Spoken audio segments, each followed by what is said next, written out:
প্রথমে তো হচ্ছে যে আপনার মতে আসলে জুলাইয়ের কারণে 24-এর কারণে শিক্ষার্থীর উপর কী কী প্রভাব আসলে পড়েছে, বিশেষ করে যারা প্রতিবন্ধী হয়েছেন আর কি? আচ্ছা, জুলাই বিপ্লবটা বাংলাদেশের ইতিহাসে আমি মনে করি একটি গুরুত্বপূর্ণ জায়গা দখল করে থাকবে। তো এই বিপ্লবটা এতটাই মর্মান্তিক যে এর কারণে বহু লোকের প্রাণহানি হয়েছে, যার মধ্যে অধিকাংশই ছাত্র সমাজ। কারণ আমরা জানি যে ছাত্ররাই বেশি এটাতে অংশগ্রহণ করেছে এবং সেখানে মাধ্যমিক পর্যায় থেকে শুরু করে যারা উচ্চ মাধ্যমিক পর্যায়ে এবং অনার্স লেভেল বা যারা অলরেডি চাকরি খুঁজতেছে এরকম সহ আপামর জনতা সবাই অংশগ্রহণ করেছে। তো যারা বেঁচে আছে তারাও বিভিন্ন রকম প্রতিবন্ধকতা নিয়েই বেঁচে আছে। যেমন আমরা জানি যে নির্বিচারে গুলি বর্ষণ করা হয়েছে এবং এই গুলিগুলোর মধ্যে বিভিন্ন রকমের জানেন আপনার আগ্নেয়াস্ত্র আছে, যেগুলো ব্যবহার করলে মানুষের হয়তো সে মারা যাবে না, কিন্তু সে শারীরিকভাবে বেশ গুরুতরভাবে আহত হবে। এই ধরনের আগ্নেয়াস্ত্র ব্যবহার করা হয়েছে এই বিপ্লবটাকে ঠেকানোর জন্য। তো সেখানে আমরা দেখতে পাই অনেকের চোখে গুলি লেগেছে, তো সে দৃষ্টি প্রতিবন্ধী তার শিকার হয়েছে, হয়তো আংশিক অথবা পুরোপুরি। এবং বোমা বর্ষণ করা হয়েছে, বোমা ফাটানো হয়েছে। তো যারা খুব কাছে ছিল তারা মৃদু থেকে তীব্র মাত্রার শ্রবণ প্রতিবন্ধিতার শিকার হয়েছে এবং যারা অনেকেই এখন কানে শুনতে পাচ্ছে না বা শুনলেও কম শুনতে পাচ্ছে। এবং বোমা বর্ষণ বা গুলি বর্ষণের কারণে অনেকে কিন্তু শারীরিকভাবেও প্রতিবন্ধিতার শিকার হয়েছে। অনেকের হাত উড়ে গেছে, অনেকের পা উড়ে গেছে, অনেকের এমন জায়গায় গুলি লেগেছে যার কারণে তার কেন্দ্রীয় স্নায়ুতন্ত্র আঘাতপ্রাপ্ত হয়েছে, যার কারণে সে প্যারালাইসিসের শিকার হয়েছে। তো বিভিন্ন রকমের এবং অনেকে সাইকোলজিক্যাল ট্রমার শিকার হচ্ছে। সে কাজে মনোনিবেশ করতে পারছে না, তার খুব নিকট বন্ধুরা মারা গিয়েছে তার চোখের সামনে, যেই মানসিক ধকলটা সে নিতে পারছে না, যার কারণে সে কিন্তু মানসিকভাবে সে প্রতিবন্ধিতার শিকার হচ্ছে। তো আমরা এখানে দেখতে পাচ্ছি কিন্তু শারীরিক প্রতিবন্ধী, দৃষ্টি প্রতিবন্ধী, শ্রবণ প্রতিবন্ধী, মানসিক প্রতিবন্ধী এবং বহুমাত্রিক প্রতিবন্ধী। দেখা যায় অনেকে একই সাথে অনেকগুলো প্রতিবন্ধকতা, তার চোখও আক্রান্ত হয়েছে, তার কানও আক্রান্ত হয়েছে। তো এইভাবে কিন্তু দেখতে পাচ্ছি আমরা 2013 সালের আইন অনুযায়ী আমাদের দেশে 12 রকমের প্রতিবন্ধিতা আছে। তো সেখানে কিন্তু আমরা দেখতে পাচ্ছি যে মোটামুটি বেশ 4-5 বা আরও অধিক মাত্রার শ্রবণ প্রতিবন্ধকতাটা কিন্তু আমরা দেখতে পাচ্ছি এই জুলাই আন্দোলনের ফলে সৃষ্টি হয়েছে। তবে সঠিক সংখ্যাটা আমি এই মুহূর্তে বলতে পারছি না, এটা হয়তো জরিপের মাধ্যমে বেরিয়ে আসবে। ধন্যবাদ। আচ্ছা, আপনার মতে এই যে রাজনৈতিক বা সামাজিক রাজনৈতিক কারণে যে শিক্ষার্থীদের এই প্রতিবন্ধিতার মুখোমুখি হলো, এর জন্য আসলে বাংলাদেশ শিক্ষা ব্যবস্থা কতটা প্রস্তুত, বিশেষ করে উচ্চ শিক্ষা ব্যবস্থা কতটা প্রস্তুত এদেরকে গ্রহণ করার জন্য? প্রশ্নটা খুবই গুরুত্বপূর্ণ, কারণ যারা পরবর্তীতে যে কোনো প্রতিবন্ধকতার শিকার হয়, যেটাকে আমরা অ্যাকোয়ার্ড ডিসএবিলিটি বলি, সেক্ষেত্রে কিন্তু এরা স্বাভাবিকভাবেই বেশ একটা বাধার সম্মুখীন হয়। যেমন আমার অনেক শিক্ষার্থী আছে, আমার ডাইরেক্ট শিক্ষার্থী, তারা কিন্তু দেখা গেছে তারা এসএসসি, এইচএসসি, এমনকি অনার্স সেকেন্ড ইয়ারে গিয়ে তারা দৃষ্টিশক্তি হারিয়ে ফেলেছে। এসএসসি পর্যন্ত তারা ভালো ছিল, অনার্স সেকেন্ড ইয়ারে গিয়ে সে দৃষ্টি প্রতিবন্ধিতার শিকার হয়েছে। এই ধরনের শিক্ষার্থীদের কিন্তু মূল স্রোতধারায় নিজেকে টিকিয়ে রাখতে বেশ সে সমস্যার সম্মুখীন হয়, কারণ সে যেহেতু দেখতে পাচ্ছে না, তার কারণে কিন্তু সে পড়তে পারছে না। তো না পড়ার কারণে একজন জন্মগতভাবে যিনি দৃষ্টি প্রতিবন্ধী তিনি কিন্তু ব্রেইল সিস্টেমে তিনি লেখাপড়া করেন, কিন্তু যিনি পরবর্তীতে দৃষ্টি প্রতিবন্ধী হন তার জন্য কিন্তু ব্রেইল শেখাটা এবং সেই ব্রেইল অনুযায়ী পড়াটা তার জন্য কিন্তু খুবই কঠিন একটা বিষয় হয়।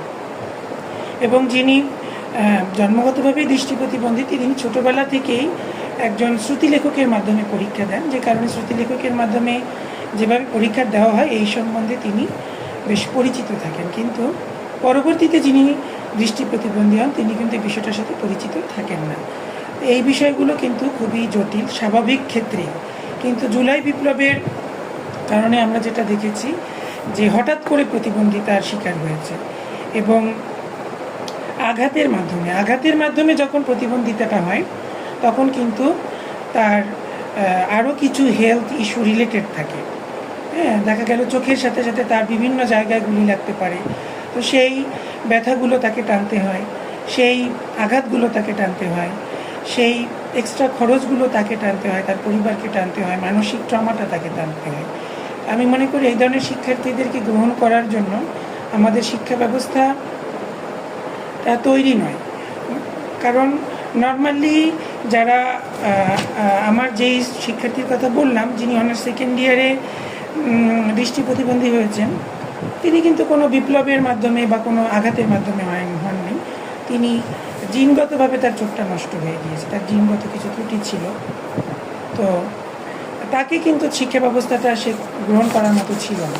সেও ঢাকা ইউনিভার্সিটি স্টুডেন্ট ছিল, সে কিন্তু সেকেন্ড ইয়ারের পরে third year fourth year continue করতে পারেনি। কিন্তু পরবর্তীতে সে 2-3 বছর গ্যাপ দিয়ে তারপরে কিন্তু সে আবার তার মনোবলটা ফিরে পেয়ে তারপরে সে আবার শুরু করেছে। কিন্তু এই মনোবলটা কিন্তু অনেকেই ফিরে পায় না। অনেকের মনোবল হারিয়ে যায় যে আমি হয়তো পারবো না, আমি হয়তো নিজেকে খাপ খাওয়াতে পারবো না। তো আমাদের শিক্ষা ব্যবস্থায় কাউন্সিলিংটা খুবই কম, যে শিক্ষকরা যে তাদেরকে কাউন্সিলিং করবে যে না তুমি পারবে, তোমার সাথে আমরা আছি, তোমার যা সহায়তা আমরা দিব, আমার মনে হয় এই দিকটাতেও ঘাটতি আছে। এবং অন্যান্য শিক্ষা উপকরণ সরবরাহ, যেমন তার হয়তো ব্রেইল উপকরণ দরকার, তার হিয়ারিং এইড দরকার, তার অন্যান্য জিনিস দরকার, তার ইন্টারপ্রিটেশন দরকার, তার যদি সে শুনতে পাচ্ছে না তার সেই ধরনের শিক্ষা উপকরণ দরকার। তো এই জিনিসগুলো তো আমার মনে হয় যে আমাদের উচ্চ শিক্ষা ব্যবস্থায় ঘাটতি রয়েছে বলে আমি মনে করি। আচ্ছা, যদি একটু রিপিট করি আর কি, যে এই ঘটনাটা বললেন যে 2-3 বছর পর সে হচ্ছে যে মনোবল ফিরে পেয়ে হচ্ছে কন্টিনিউ করেছে, সেটা জুলাইয়ের ক্ষেত্রে আসলে যদি আমি পরামর্শ দিবেন কি পরামর্শ দিবেন সেই ঘটনা থেকে যদি? তো এটা কিন্তু জুলাইয়ের ক্ষেত্রেও স্বাভাবিক। যেমন জুলাইয়ের ক্ষেত্রে যারা দৃষ্টি প্রতিবন্ধী আছে, শ্রবণ প্রতিবন্ধী, তারা কিন্তু অনেকেই আমরা জানি এখনও পর্যন্ত তারা কিন্তু তাদের নর্মাল শিক্ষা কার্যক্রমে কিন্তু যুক্ত হতে পারেনি। তারা অনেকেই হাসপাতালে ভর্তি আছে, অনেকেই বাসায় চিকিৎসা গ্রহণ করছে, এমনকি ইসে যাওয়ার জন্য যে শারীরিক ফিটনেসটা দরকার সেটা কিন্তু অনেকে ফিরে পায়নি। তো এক্ষেত্রে শিক্ষা প্রতিষ্ঠানগুলো তাদের জন্য কী ব্যবস্থা নিয়েছে? তারা কি তাদেরকে এই অফারটা করেছে যে ঠিক আছে তোমরা বাড়িতেই থাকো, তোমাদের জন্য আমরা অনলাইনে তোমাদের ক্লাসটা নিব? এতটুকু কি ফ্লেক্সিবল হয়েছে? হয়নি কিন্তু। হ্যাঁ, তারপরে তাদের যারা যদি শ্রুতিলেখক চায়, তো সেই শ্রুতিলেখক যে তারা পাবে সেই পরিমাণ সাপোর্টটা কি প্রতিষ্ঠান দিয়েছে? সবার ক্ষেত্রে কিন্তু দেয়নি। তো আমার মনে হয়, এবং তাদেরকে যে কাউন্সিলিং, যে ঠিক আছে তুমি আসো, তোমাকে আমরা এই সাপোর্টটা দিব, এই যে কাউন্সিলিং তাদেরকে করা, কতটা শিক্ষা প্রতিষ্ঠান করেছে? তো আমার মনে হয় এই বিষয়েও আসলে একটা জরিপ হওয়া দরকার বা গবেষণা হওয়া দরকার। আচ্ছা, প্রতিবন্ধী হওয়া শিক্ষার্থীদের জন্য যারা ফিরে আসতে চায় তাদের জন্য কি বাংলাদেশে কোনো নীতি বা কাঠামো আছে কি না? যেমনটা বললাম যে জন্মগত প্রতিবন্ধীদের জন্য হয়তো বা অনেক ধরনের ব্যবস্থা আছে, যারা হচ্ছে এই জন্য আকস্মিক দুর্ঘটনায় বা আকস্মিক দুর্ঘটনায় প্রতিবন্ধী, তাদের জন্য তাদেরকে ফিরিয়ে আনার জন্য কোনো নীতি বা কোনো কাঠামো বাংলাদেশে আছে কি না? আলাদাভাবে হয়তো তাদের জন্য নীতি বা কাঠামো নেই, কিন্তু আমাদের যে 2013 সালের প্রতিবন্ধী ব্যক্তির অধিকার ও সুরক্ষা আইন, তাতে প্রতিবন্ধী ব্যক্তিদের শিক্ষা এবং পুনর্বাসন সংক্রান্ত অধ্যায় আছে, এবং আইনটার শেষে কিছু আলাদা তফসিল আছে। সেই তফসিলগুলোতে কিন্তু বেশ সুন্দরভাবে তাদের শিক্ষা পুনর্বাসনের কথা আছে। তো সেক্ষেত্রে যারা জন্মগতভাবে হোক বা পরবর্তীতে যারা প্রতিবন্ধী হয়, সবাই কিন্তু এই আইনের আওতায় চলে আসবে। তো আমার মনে হয় যেটা দরকার আইনের সুষ্ঠু প্রয়োগটা দরকার। আইন যেটা আছে সেটা দিয়েই অনেকটা কাভার হয়ে যায়, কিন্তু আইনের প্রয়োগের ক্ষেত্রে আমি মনে করি আমাদের দেশের ঘাটতি আছে। আপনার মতে আসলে আইনটা ঠিক আছে, কিন্তু আইনের আসলে সুষ্ঠু প্রয়োগটা দরকার।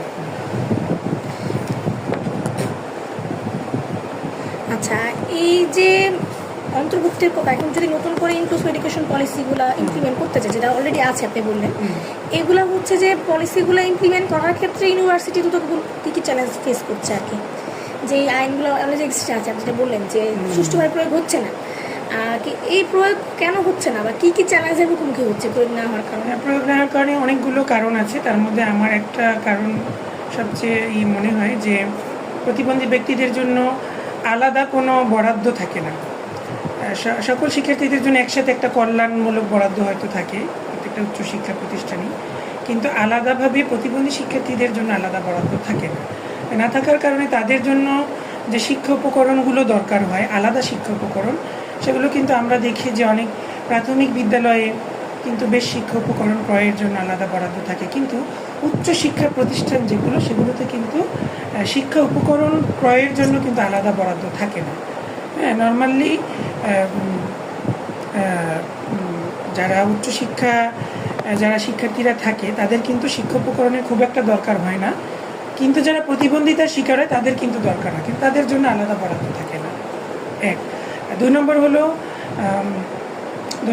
আলাদা রিসোর্স পার্সন কিন্তু না, যে একজন শিক্ষার্থী যে প্রতিবন্ধী হয়ে গেল তাকে পড়ানোর জন্য যেই যোগ্যতাটা একজন শিক্ষকের দরকার সেটা কিন্তু আলাদাভাবে তার নেই সেই শিক্ষকের। যেমন ওই শিক্ষকের ব্রেইলের নলেজ নেই, ইশারা ভাষার নলেজ নেই, বা একজন শ্রবণ প্রতিবন্ধী শিক্ষার্থীকে কী শিক্ষা উপকরণ ব্যবহার করে পড়ানো দরকার, বা তার শ্রেণী ব্যবস্থাপনাটা কীরকম হওয়া দরকার সেই সম্পর্কে কিন্তু ধারণা নেই। তো যে কারণে কিন্তু এটা একটা বাধার সম্মুখীন হচ্ছে। 3 নম্বর হলো অবকাঠামোগত কিন্তু বাধার সম্মুখীন হচ্ছে, চ্যালেঞ্জের সম্মুখীন হচ্ছে। যে একজন শারীরিক প্রতিবন্ধী হয়ে গেল হঠাৎ করে, তো তার জন্য কি সব প্রতিষ্ঠানে লিফটের ব্যবস্থা আছে? লিফটের ব্যবস্থা থাকলে সে লিফট পর্যন্ত পৌঁছানোর মতো কি তার জন্য র্যাম্পের ব্যবস্থা আছে? হ্যাঁ, হয়তো লিফটে ওঠার আগে একটা সিঁড়ি, সেই সিঁড়িটা তো সে হুইল চেয়ারে যেতে পারছে না। তো এই যে অবকাঠামোগত যেই অসুবিধাগুলো, হ্যাঁ, এবং দৃষ্টি প্রতিবন্ধী যারা তাদের হাঁটার জন্য ওই প্রতিষ্ঠানে আসা পর্যন্ত তাদের যে ফুটপাত বা তাদের যে জিনিসগুলো থাকে চলাচলের জন্য, যে মুভমেন্টের জন্য যেই জিনিসগুলো থাকে, ফুটপাতে অনেক সময় টাইলস বসানো থাকে আলাদা, তারপরে তাদের মোবিলিটির জন্য আলাদা ব্যবস্থা থাকে, এই জিনিসগুলো কিন্তু অনেক শিক্ষা প্রতিষ্ঠানেই নেই। এই চ্যালেঞ্জগুলো আছে। আচ্ছা, এখন কি চ্যালেঞ্জ থেকে যদি আসলে সরাসরি নিডের দিকে যাই আর কি, তো এখন যদি একাডেমিক দিকটা ফোকাস করি আর কি, যে যারা হচ্ছে দৃষ্টিহীনতা, শারীরিক প্রতিবন্ধী বা অন্যান্য প্রতিবন্ধিতা যারা হয়েছেন, এদের জন্য এখন বর্তমানে আসলে কোন জিনিসগুলো সবচেয়ে বেশি দরকার, কোন ধরনের নির্দেশনা দরকার একাডেমিক দিকটা যদি মানে ফোকাস করি আর কি? একাডেমিক দিক, জি জি। আচ্ছা, আমার মনে হয় তাদের জন্য কারিকুলামে কিছুটা ফ্লেক্সিবিলিটি আনা দরকার।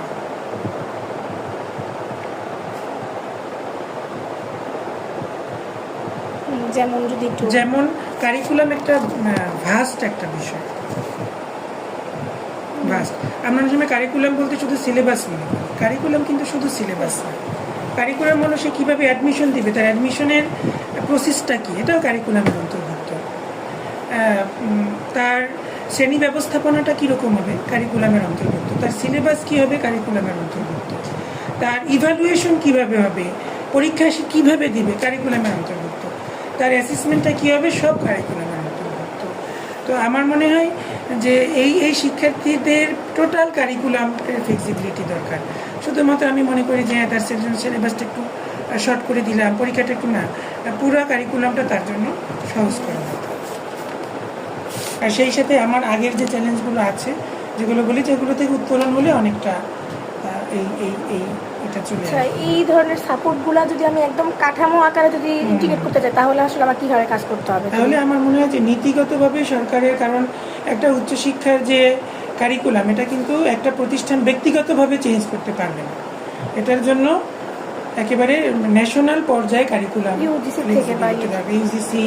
ইউজিসির আন্ডারে তো পাবলিকগুলো, আর ন্যাশনাল যে কলেজগুলো আছে সেক্ষেত্রে কিন্তু ন্যাশনাল ইউনিভার্সিটির যে কর্তৃপক্ষ তারা কিন্তু দায়ী। আবার যারা ইসে পড়ে ইন্টার লেভেলে আছে তাদের জন্য কিন্তু আমার উচ্চ মাধ্যমিক শিক্ষা বোর্ড সেখানে যেতে হবে। যারা এসএসসি পর্যায়ে আছে, কারণ আমরা জানি বিপ্লবে কিন্তু অনেক 9, 10 শিক্ষার্থীরা অংশগ্রহণ করছে, যারা সামনে মেট্রিক পরীক্ষা অলরেডি এই বছর দিয়েছে, সামনের বছর দিবে, তো তাদের জন্য আমি কতটুকু করতে পারবো? আসলে তো আমার মনে হয় যে প্রত্যেকটা আলাদাভাবে না ধরে আমার মনে হয় যদি উপদেষ্টা মহোদয়রা যদি এরকম করতে পারেন যে জুলাই বিপ্লবের জন্য আলাদা একটা ফ্লেক্সিবিলিটি, কারিকুলাম ফ্লেক্সিবিলিটি যদি নীতিমালা করেন যেটা সকল অথরিটি সেটা মানবে, তাহলে কিন্তু আলাদাভাবে না ইজিসির জন্য আলাদা করা লাগছে না, ন্যাশনাল ইউনিভার্সিটির জন্য আলাদা করা লাগছে না, একটা ফ্লেক্সিবল কারিকুলাম হবে, কিছু কমন কিছু দিক নির্দেশনা। জুলাইয়ের জন্য করলে ভালো হবে নাকি ধরেন যে সকল প্রতিবন্ধিতা যারা পরবর্তীতে যারা প্রতিবন্ধী হয়েছে তাদের জন্য তবে আমার মনে হয় শুধু জুলাইয়ের জন্য করলে এখন যৌক্তিক হবে, কারণ একটা নিড আসতে হয়, যেমন অ্যাকোয়ার্ড ডিসেবিলিটি যারা তাদের পক্ষ থেকে কিন্তু এরকম নিড আসে না, চাহিদা আসে না। তো যেহেতু জুলাইয়ের পক্ষ থেকে চাহিদা আসছে, তো আমার মনে হয় এখন শুধুমাত্র তাদের জন্য জুলাই ফোকাস। আচ্ছা, যেটা বললেনই আর কি, আসলে যদি এখন নীতিতে পরিবর্তন আনতে চাই তাহলে আসলে কোন কোন জায়গায় আসলে আমাদের মানে পলিসি লেভেল থেকে হস্তক্ষেপ করা উচিত, মানে কোথায় কোথায় অন্তর্ভুক্তি নিশ্চিত করার ক্ষেত্রে, যেটা বললেন যে নীতিগতভাবে একটা জায়গায় চেঞ্জ আনা উচিত। এছাড়াও যদি বলতে চাই যে আসলে স্ট্র্যাটেজিক্যালি অ্যাকশন, এটা আসলে আমাদের স্ট্র্যাটেজিক অ্যাকশন, এই অ্যাকশন যদি নিতে চাই তাহলে আসলে কোথায় কোথায় অ্যাকশন নিতে হবে? আমার মনে হয় জেলা এবং উপজেলা পর্যায়ে কিছু কমিটি গঠন করা যেতে পারে যারা এই বিষয়গুলো মনিটরিং করবে। অলরেডি হয়তো কিছু কমিটি আছে, কিন্তু শুধু শিক্ষা ক্ষেত্রে অগ্রগতির জন্য কিছু কমিটি গঠন করা যেতে পারে। জেলা পর্যায়ে ডিসির সভাপতিত্বে, উপজেলা পর্যায়ে ইউনো মহোদয়ের সভাপতিত্বে কিছু কমিটি গঠন করা যেতে পারে যারা তদারকি করবে।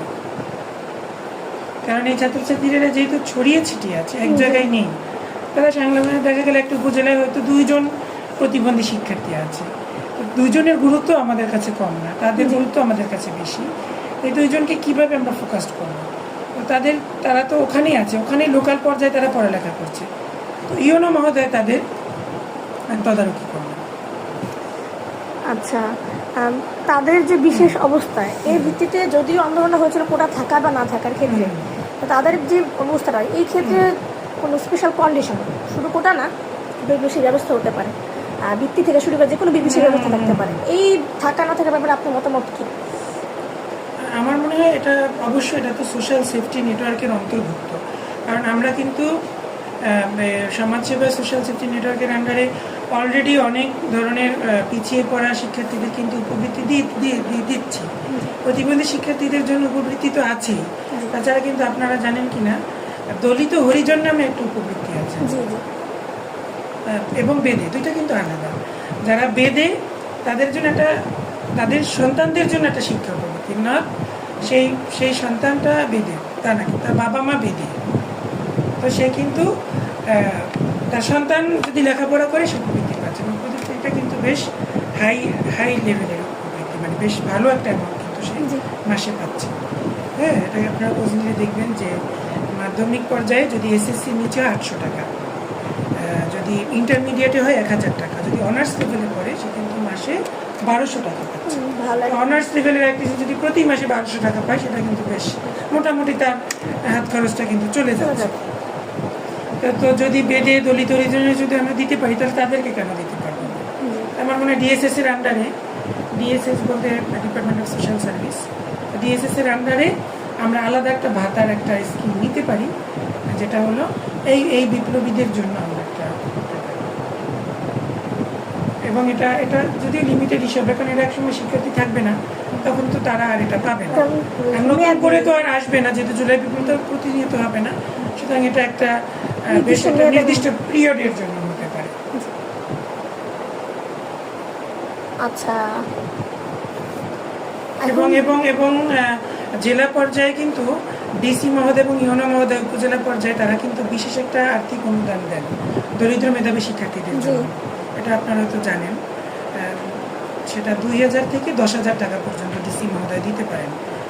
তো সেটা প্রতি বছর যদি একজনকে 10,000 টাকা দেওয়া হয়, সেটাও খারাপ না, এবং আমার মনে হয় বিশেষ বিবেচনায় তাদের জন্য বেশিও দিতে পারেন।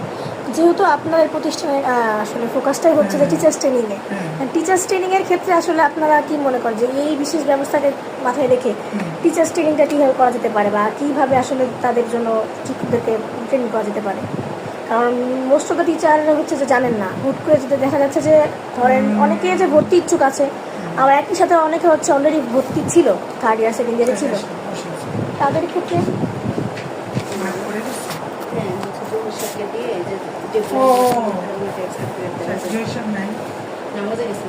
আচ্ছা আমি বলে দিব। না না আপনি তা কি করেন, আমার রুমে নিয়ে আসেন, আমার রুমে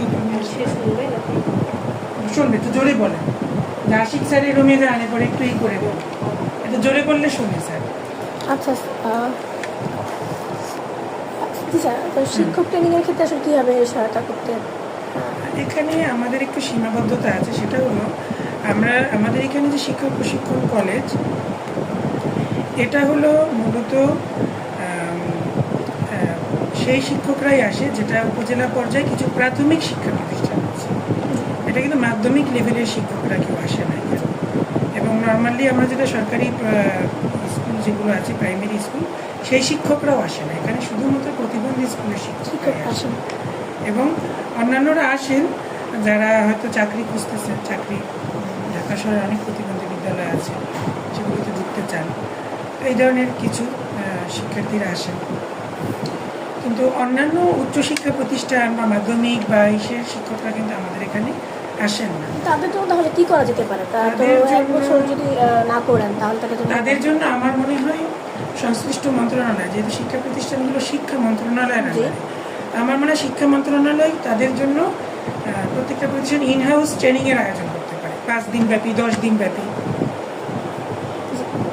ঠিক আছে, যে একটা টিম ওখানে গিয়ে অথবা তারা আসলেন, প্রত্যেক বিদ্যালয় থেকে দুজন শিক্ষক আসলেন, এসে জেলায় একটা ইনহাউস ট্রেনিং, যে ইনহাউস ট্রেনিংয়ে প্রত্যেকটা শিক্ষা প্রতিষ্ঠান থেকে দুজন শিক্ষক আসবেন, খুব বেশি দরকার নেই।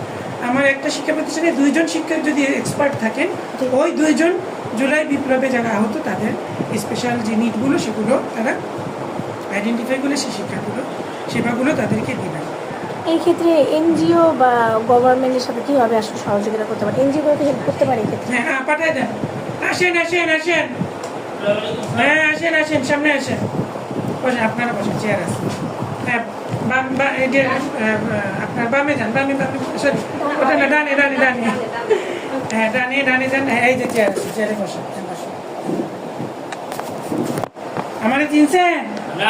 হ্যাঁ এই তো হ্যাঁ আচ্ছা।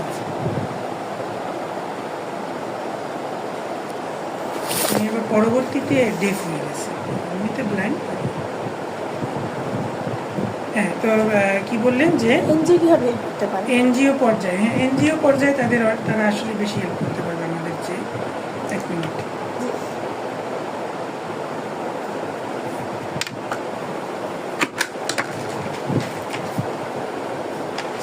এইটা নিয়ে আমি সই করে দিছি, দোতলায় যাবেন, লাইব্রেরির সামনে উনি মনে হয় নামাজ পড়তেছে, 1:30টার পরে উনি আসবে, তারপরে ওনার কাছে দিলে সার্টিফিকেট দিবে, বুঝছেন? যান। কি ধরনের হেল্প করতে পারে এনজিওগুলো? আমাদের সরকারি প্রতিষ্ঠানের অনেক সময় আমাদের কিছু সীমাবদ্ধতা থাকে, আমাদের হাত পা বাঁধা থাকে, চাইলেই আমরা কোনো কাজ করতে পারি না। কিন্তু এনজিওরা এই ক্ষেত্রে কিছুটা স্বাধীনভাবে কাজ করতে পারে। যেমন ওনারা কিন্তু প্রতিবন্ধী ব্যক্তিদের নিয়ে কাজ করেন, এবং ওনাদের একটা বিষয় আছে হোম ভিজিট করেন, কিন্তু ওনারা হোম ভিজিট করেন। তো হোম বেসড যে এডুকেশন, এটা কিন্তু ওনাদের আছে। তো সেক্ষেত্রে কিন্তু যে প্রাথমিক যে অ্যাসেসমেন্ট, এই অ্যাসেসমেন্টগুলো কিন্তু এনজিওর পক্ষ থেকে ওনারা করতে পারেন। ওনারা একটা প্রজেক্ট নিতে পারেন, এর উপরে কিন্তু এনজিওর একটা প্রজেক্ট নিতে পারেন, প্রজেক্ট নিলে ওনারা ফান্ডিং পাবেন। ঠিক আছে, কারণ ফান্ডিংয়ের উপরেই তো ওনারা কাজ করবেন। তো ফান্ডিং পেলে ওনারা কিন্তু এই অ্যাসেসমেন্টটা করতে পারেন যে আসলে কোন শিক্ষার্থীর কি নিড। কারণ কেউ দৃষ্টি প্রতিবন্ধী হয়েছে, তার একরকমের নিড, কেউ শ্রবণ প্রতিবন্ধী হয়েছে, তার একরকমের নিড। তো এইটা কিন্তু করতে পারেন, অ্যাসেসমেন্টটা করতে পারেন। এবং যে লিঙ্ক আপ, যেটা যে সেবাটা কোথায় আছে, সেবাটা কীভাবে পেতে পারেন, এই যে লিঙ্ক করে দেওয়া, এই লিঙ্কটা কিন্তু এনজিওরা করতে পারে। যেমন আপনারা জানেন ওই যে জুবাইদা ঘোষণারা যার কাছে গিয়েছেন, প্রতিবন্ধী সাহায্য সেবা কেন্দ্র, বাংলাদেশের 64টি জেলায় 64টা প্রতিবন্ধী সাহায্য সেবা কেন্দ্র আছে।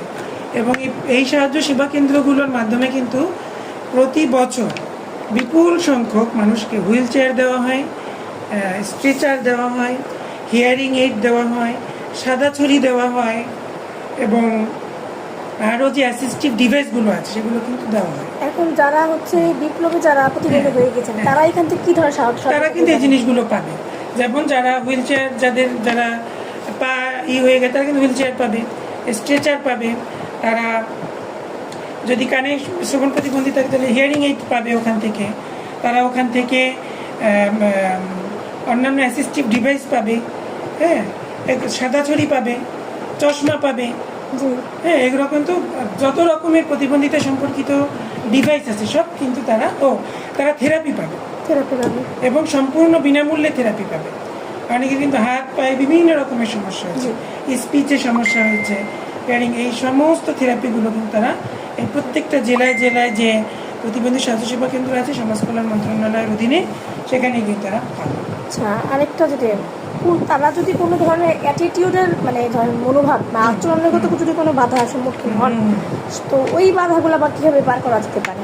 কি হন কি? আমার মনে হয় এই বিষয়টা সবচেয়ে সেন্সিটিভ, কারণ আমরা কিন্তু হ্যান্ডিক্যাপ কখন বলি, একটা হলো ইম্পেয়ারমেন্ট মানে হলো তার শারীরিকভাবে তার যে ক্ষতিগ্রস্ততাটা হয় সেটাকে বলে ইম্পেয়ারমেন্ট। যেমন একটা মানুষের হাত নেই, একটা মানুষের পা নেই, এটা হলো ইম্পেয়ারমেন্ট। তো এই ইম্পেয়ারমেন্ট হওয়ার কারণে সে যদি কোনো কাজ ঠিকভাবে না করতে পারে, এইটা হলো তার ডিসএবিলিটি, এইটা হলো তার কি ডিসএবিলিটি। এরপরে সে যদি সামাজিকভাবে সে বাধাপ্রাপ্ত হয়, সেটাকে কিন্তু আমরা বলি হ্যান্ডিক্যাপ্ট, তাই না? যেটা কিন্তু আমাদের বাংলাদেশে বেশি। হ্যাঁ, দেখা গেল যে জুলাই বিপ্লবের পর যারা ক্ষতিগ্রস্ত হয়েছে তারা যখন তার শিক্ষা প্রতিষ্ঠানে যায়, হতে পারে নিজের বন্ধু বান্ধবদের দ্বারাও কিন্তু তারা বুলিড হয়। অনেক সময় শিক্ষা প্রতিষ্ঠান দ্বারা কিন্তু তারা বুলিড হয়, যে হয়তো তার একটা চোখ নেই, কানে শুনতে পাচ্ছে না, তাকে কিন্তু সোশ্যালি বা ইমোশনালি তাকে কিন্তু বিভিন্ন স্টিগমাটাইজ সে হচ্ছে। এই স্টিগমাগুলো দূর করার জন্য কিন্তু আমাদের এক হলো বিভিন্ন সচেতনতামূলক সেমিনারের আয়োজন করতে পারি আমরা শিক্ষা প্রতিষ্ঠানগুলোতে, যেখানে সংশ্লিষ্ট প্রতিষ্ঠানের শিক্ষকরা থাকবে, শিক্ষার্থীরা থাকবে, তারা যাতে এই স্টিগমা থেকে বেরোয় আসতে পারে, সেমিনার। 2 নম্বর হলো তাদের জন্য কাউন্সিলিংয়ের ব্যবস্থা করতে পারি আমরা।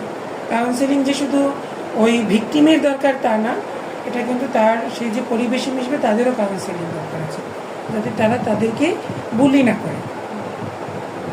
জি, আরেকটা প্রশ্ন যেটা হচ্ছে যে যদি আপনাকে একটা জাতীয় কৌশল ডিজাইন করতে বলা হয় তা আসলে আপনি কোন 3টা জিনিসকে ফোকাস দিবেন এই পুরো সমস্যার জন্য?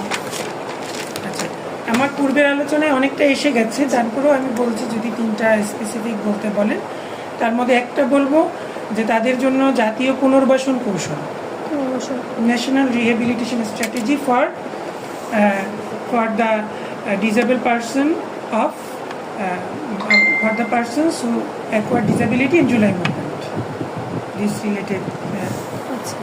আর 2 নম্বর হলো যে তাদের শিক্ষার ক্ষেত্রে তাদের যে কারিকুলাম ফ্লেক্সিবিলিটি এবং তাদের যে শিক্ষার যে নীতিমালাটা, আমার মনে হয় এখানে একটা নীতিমালা হতে পারে। আর তৃতীয়ত তাদের যে রিহ্যাবিলিটেশনের মধ্যে তো জব চলে আসবে, শিক্ষা আসলো, আরেকটা হলো তাদের চিকিৎসা। হ্যাঁ। আচ্ছা, এছাড়া যদি আর কিছু বলতে চান আপনি নিজে থেকে? অনেক কথা চলে আসছে, তবে আমার মনে হয় যে এই ধরনের সহিংস আচরণ যাতে পরবর্তীতে বাংলাদেশের ফিরে না আসে, সেদিকেও আমাদের লক্ষ্য রাখতে হবে। 2 জুলাই যেন কখনো না হয়, এটা একটা বিষয়।